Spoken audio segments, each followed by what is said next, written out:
গত কয়দিন আগে আমি একটা ফেসবুকে স্ট্যাটাস দিয়েছিলাম, যেটা আমাদের বিশ্বরং পেজ থেকে ছিল, আমার পেজ থেকে ছিল, আমার অ্যাকাউন্ট থেকে ছিল, বিয়েবাড়ির গল্প, আরও যেই সমস্ত পেজগুলো বিশ্বরঙের সাথে সম্পৃক্ত সেই পেজগুলো থেকে আমি একটা স্ট্যাটাস দিয়েছিলাম যে আজ থেকে 50-60 বছর আগে এই দেশে বিয়ের শাড়ির রং ঢং কেমন ছিল, ডিজাইন কেমন ছিল।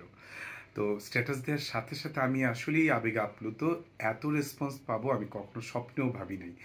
একদম ভরে গেছে ইনবক্স এবং প্রত্যেকটা পেজে। কিন্তু দুঃখের বিষয় হচ্ছে আমরা আসলে রিসেন্ট কোনো শাড়ির ডিজাইন চাচ্ছি না।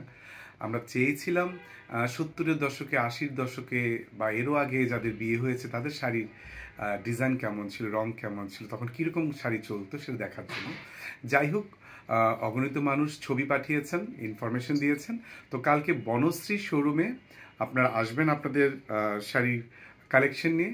কারো দাদির শাড়ি, নানির শাড়ি, মায়ের বিয়ের শাড়ি, এরকম অনেক শাড়ি আমি জানি আপনাদের কাছে আছে। আমি ঠিকানাটা বলে দিচ্ছি, বাড়ি নম্বর C4, ব্লক সি, প্রথম তলা, বনশ্রী মেইন রোড, রামপুরা, ঢাকা। বিশ্বরঙে যে বনশ্রীতে আউটলেটটি রয়েছে, উপরে ক্যাপশনের ঠিকানাটি থাকছে, ফোন নাম্বার থাকছে। প্লিজ আপনারা চলে আসবেন। আপনাদের সাথে এরই মধ্যে যোগাযোগ করা হয়েছে আমি জানি, কিন্তু যাদের সাথে যোগাযোগ করা হয়নি বা আজকে হয়তো প্রথম শুনলেন, আপনারাও চলে আসতে পারেন। আপনার ঘরে যদি এরকম পুরনো দিনের কোনো বিয়ের শাড়ি থাকে, অবশ্যই সাথে সাথে চলে আসবেন। আমার সাথে দেখা হবে, গল্প হবে, স্মৃতিচারণ হবে। ভালো থাকবেন সবাই, বাই।